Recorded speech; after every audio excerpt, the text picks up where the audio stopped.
बिस्मिल्लाहिर्रहमानिर्रहीम। उम्मीद करता हूँ तमाम लोग खैर ऑफिस से होंगे। एक नए व्लॉग में खुश आमदीद करूँगा। आज़ाद कश्मीर पर से चंद अहम अपडेट्स आपके साथ शेयर करूँगा, लेकिन सबसे पहले आपको रास्तों की बंदिश और इंटरनेट सर्विस के हवाले से आगाह कर दूँ। सबसे पहले तो इंटरनेट सर्विस के हवाले से चूँकि जब शाह गुलाम कादिर साहब के हवाले से चैम कोइयाँ हो रही थी और ये बताया जा रहा था कि वो आज़ाद कश्मीर के अगले वज़ीर आज़म होंगे, तो उस वक्त उनकी जानिब से ज़ाहिर सी बात है जो उनकी पार्टी थी उनकी जानिब से ये कहा जा रहा था कि जो इंटरनेट सर्विस है वो यानी कि जब शाह गुलाम कादिर साहब वज़ीर आज़म के ओहदे का हल्फ उठाएंगे तो तभी जो है वो इंटरनेट सर्विस को आज़ाद कश्मीर के अंदर जो है वो बहाल कर दिया जाएगा। अब ज़ाहिर सी बात है उनकी जगह बैरिस्टर इफ्तिखार गिलानी उनको नामज़द किया गया है आज़ाद कश्मीर के अगले वज़ीर आज़म के लिए नून लीग की जानिब से। तो अब ये कहा जा रहा है कि शायद आज़ाद कश्मीर के अंदर जो इंटरनेट सर्विस है उसको बहाल होने में या उसकी बहाली में 3 से 4 दिन का जो वक्त है वो लग सकता है। साथ ही साथ अगर रास्तों की बंदिश के हवाले से बताऊँ तो मुख्तलिफ मकामात पर जो रास्ते हैं खासकर पॉइंट वन के वो बंद है। बहुत सी जगहों पर जो रास्ते हैं वो जम्मू कश्मीर जॉइंट अवामी एक्शन कमेटी की जानिब से भी जो है वो बंद किए गए हैं और उस हवाले से जम्मू कश्मीर जॉइंट अवामी एक्शन कमेटी का मौक़िफ़ ये है कि जब तक हालात बेहतर नहीं हो जाते इन रास्तों को नहीं खोला जाएगा। बहुत सी सड़कें ऐसी हैं जिनको खोद दिया गया है, बहुत सी जगहों पर जो है वो रुकावटें बड़ी बड़ी खड़ी कर दी गई हैं, पत्थर लगा दिए गए हैं, साथ ही साथ दरख्त काट कर जो है वो रास्ते उनको बंद कर दिया गया है। तो इन रास्तों को कब तक खोला जाएगा और साथ ही साथ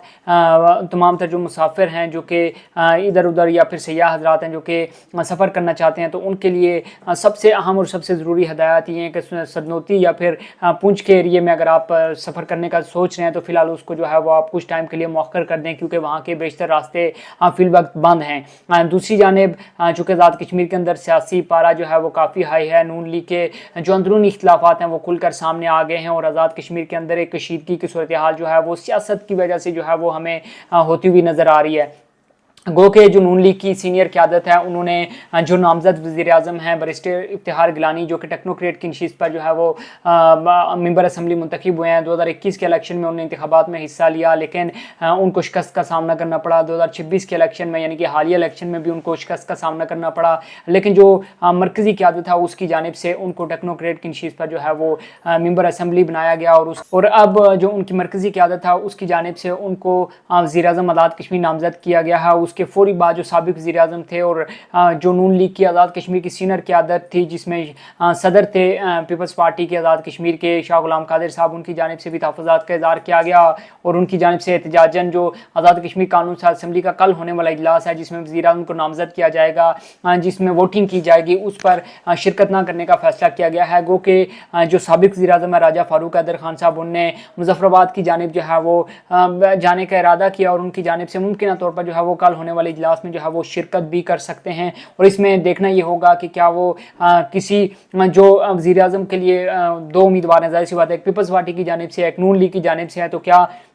वो उसके अंदर हिस्सा लेंगे वोटिंग और क्या नून लीग के उम्मीदवार को वोट देंगे। और यहाँ पर उससे भी बड़ा एक अहम सवाल ये है कि जब हमने देखा था कि तहरीक इंसाफ ने 2021 के अंदर पहले अपना एक वज़ीर आज़म जो है वो नॉमिनेट किया था, उसके बाद जो है वो कुछ ही टाइम के बाद 1 साल के बाद उस वज़ीर आज़म को जो है वो हटाया गया और उसके बाद जो है वो सरदार तनवीर इलियास खान साहब को वज़ीर आज़म बनाया गया था। तो देखना ही होगा कि क्या तारीख फिर खुद को जो है वो दोहराएगी और जो बैरिस्टर इफ्तिखार गिलानी है वो 1 साल 1.5 साल या 6 माह के बाद जो है वो दोबारा से उनको हटा दिया जाएगा और किसी ताकतवर शख्सियत को या फिर किसी असर सूख वाली शख्सियत को जो है आज़ाद कश्मीर के अंदर जो है वो वज़ीर आज़म बनाया जाएगा या फिर यही 2 से 3 साल तक जो है वो कंटिन्यू कर सकते हैं। तो दूसरी जानिब ये भी चैम गोई हो रही थी कि जो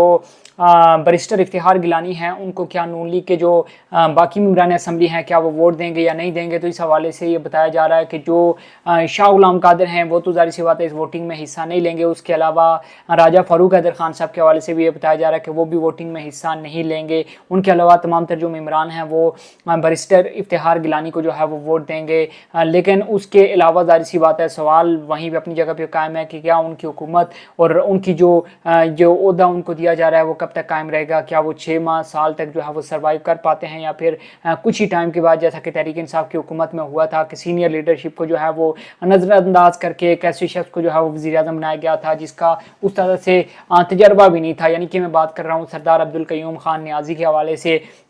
कि उनको अचानक से जो है वो वज़ीर आज़म बना दिया गया वहाँ पर, और फिर जिस तरह से 5 साल गुजरे वहाँ पर आज़ाद कश्मीर के अंदर, वो आज़ाद कश्मीर के लोगों को ही पता है। तो देखना ये होगा कि क्या इफ्तिखार गिलानी कुछ टाइम सर्वाइव कर पाएंगे या नहीं कर पाएंगे। इस हवाले से भी जो अपडेट होंगी वो आपके साथ जो है वो गाहे बगाए शेयर करते रहेंगे। साथ ही साथ आपको बताऊँ कि आज़ाद कश्मीर के अंदर ज़ाहिर सी बात है इंटरनेट सर्विस को मुअत्तल हुए, इंटरनेट सर्विस को बंद हुए 3 माह से ज़्यादा का अर्सा गुजर चुका है। वहाँ पर जो सियासी सरगर्मियाँ हैं वो मुकम्मल तौर पर मुअत्तल होकर रह गई हैं। जो तजारती मराकज़ हैं वो काफ़ी टाइम पर काफ़ी टाइम जो है वो बंद रहने के बाद अब खुलना किसी हद तक जो है वो शुरू हो गए हैं। जो मामूलाती ज़िंदगी हैं वो ताहाल जो है उस तरह से बहाल नहीं हो सके। जो आज़ाद कश्मीर के शहरी हैं, जो आज़ाद कश्मीर की आवाम है, जो आज़ाद कश्मीर की मकामी लीडरशिप है, वो भी इस चीज़ का जो है वो उम्मीद कर रही है। वो भी ये कह रही है कि जैसे ही नई हुकूमत बनती है वो उससे ये उम्मीदें ज़ाहिर की जा रही हैं। ज़ाहिर सी बात है कि वो फौरी तौर पर जो है वो जम्मू कश्मीर जॉइंट अवामी एक्शन कमेटी के साथ जो है वो मुज़ाकरात करें, पुरअमन तौर पर जो है उनके साथ डायलाग किए जाएँ, और उसके बाद किसी मायदे पर जो है वो इत्फाक़ कर लिया जाए, और आज़ाद कश्मीर के अंदर जो एक अमन वाला माहौल था उसको जो है वो बरकरार किया जाए, ताकि जो ज़िंदगी है वहाँ पे रवां दवां हो सके, जो सियासी एक्टिविटीज़ हैं वो रवां दवां हो सकें। साथ ही साथ जो तालीमी सरगर्मियाँ हैं वो भी जो है वो बहाल हो सकें, और उसके साथ साथ जो इंटरनेट सर्विस है उसको बहाल किया जा सके, ताकि जो स्टूडेंट्स हैं जिन्हें ऑनलाइन क्लासेस लेनी होती हैं, साथ ही साथ जो ओवरसीज़ कम्युनिटी है जिसने अपने प्यारों से थ्रू इंटरनेट बातचीत करनी होती है, उनके लिए भी जो है वो आसानियाँ हो सकें। और फ्री लांसर जो कि आज़ाद कश्मीर के अंदर एक थोड़ी तादाद में जो है वो मौजूद हैं, उनको भी जो है वो आसानियाँ मैसर आ सकें। तो देखना यह है कि क्या बैरिस्टर इफ्तिखार गिलानी जब वज़ीर आज़म बन जाते हैं, वोदे का हल्फ उठा लेते हैं, तो क्या वो अपनी मरकज़ी क़यादत की हदायत पर या फिर उनको कन्विंस करके जम्मू कश्मीर जॉइंट अवामी एक्शन कमेटी के साथ किसी किस्म के जो मुज़ाकरात हैं वो करेंगे, या फिर जो दूसरा ऑप्शन है उसका इस्तेमाल किया जाएगा। जम्मू कश्मीर जॉइंट अवामी एक्शन कमेटी का जो पुंछ के मुख्तलिफ मकामात पर एहतजाज चल रहा है उसको जो है वो ख़त्म कराया जाएगा। तो इस हवाले से भी जो भी अपडेट होंगी वो आपके साथ गायब शेयर करते रहेंगे। अपना बहुत सा ख्याल रखिएगा। मुझे दीजिए इजाज़त। अल्लाह हाफ़िज़।